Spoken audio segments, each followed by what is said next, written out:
Hey guys, welcome to Heat, Happy Energy, Amor Tarot. So they moved on, or they at least claim that. But are you just a memory? You're the echo that won't leave the room, is what I feel, because that's what we've been seeing in the readings. So let's find out what part of them still belongs to you, irrespective of whatever they say or do. So we have Six of Swords. See, they've tried to move on, no doubt about that. Logically, mentally, maybe even physically, because Six of Swords is an energy where you're trying to detach yourself from somebody. But healing has been incomplete here. Their emotions still sneak back to you. You were there calm during the chaos, and they remember that more than whatever they tell you or they admit even to themselves. See, they're in transit emotionally, not anchored to you, but not free either. You were the safest place in the storm, and they haven't found that anywhere else. And that's very clear from this. And the other cards, we will come to that. This is something, this is their heart's memory of you, which is kind of pulling them back towards you, not letting them move on, even though they are trying. It's not that they're not trying, is what I feel. See, the next energy is Queen of Rods. Although this is like a skeleton, but it's a very attractive card, when you look at it carefully. This is, your presence had power, beauty, confidence, warmth. They missed the way you walked into a room and changed the temperature around them.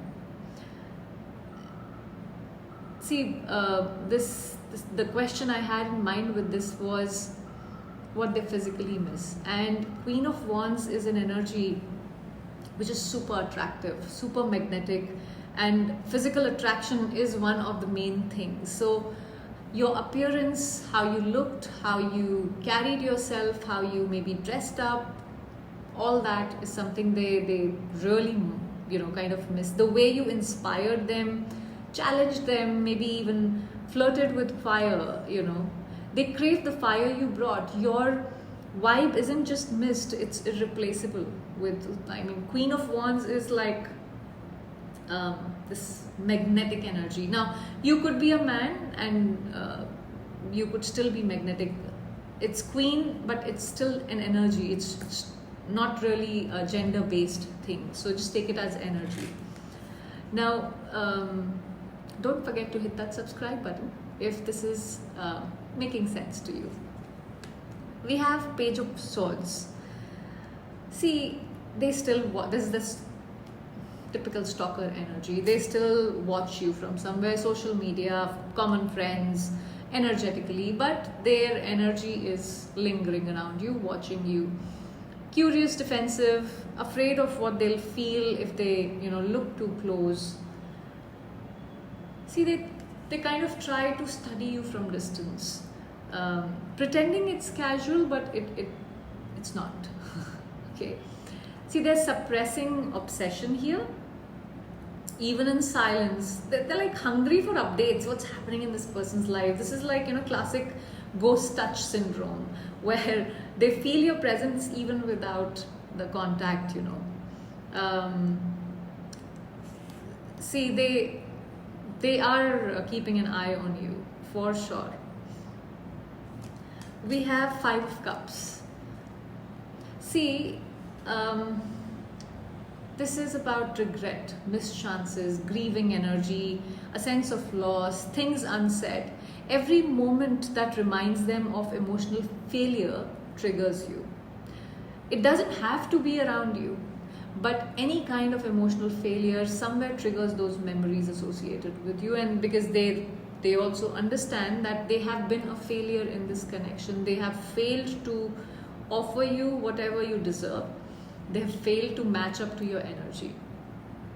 So even happiness feels empty because you're not there to share it. Their grief is the trigger. You show up in the quiet, in between moments, in the almost, in the what ifs questions that they have in their mind. Six of Rods. See, this is um, this is what they wish they could unfeel. Now, Six of Wands is a card where the way you made them feel like a winner, like someone worth cheering for, somebody, they validated you. They miss how you celebrated their smallest wins. Now, no applause feels real without your support, your presence, your hand clapping, basically. They wish they could unattach from how seen they felt. It's funny, and this is the card I was kind of referring to initially when I said we'll see. Because you were their spotlight, now they feel stage lit, but it's hollow. I mean, it's all hollow victory. They could be recognized by other people, but the recognition that you brought or what they got from you, it was exceptional. It was something else. And that is something they feel, can I like just unfeel that? So I that standard, it's, you know, set somewhere. That's the problem. Now, High Priestess. See, this is the soul contract still active between the two of you. The connection is psychic, intuitive, soul level. Even in silence, you're still energetically communicating. You see the flowers growing on her head, the crown area, the one above, even, you know, above the crown area is like energetic vibrations. So there are still maybe secrets, lessons, soul truths unfolding here, but you are connecting energetically. This isn't over. It's like this heartache hangover. So even if they drank from another cup, your spirit is still in their system. They can't remove that. See, you're not just unforgettable. You are irreplaceable. What they buried, you know, is blooming again here. And it's louder in the silence. And if you're wondering whether, you know, you still exist in their story, well, you're the plot twist. Don't forget that. I hope this gave you some clarity. Thank you for watching.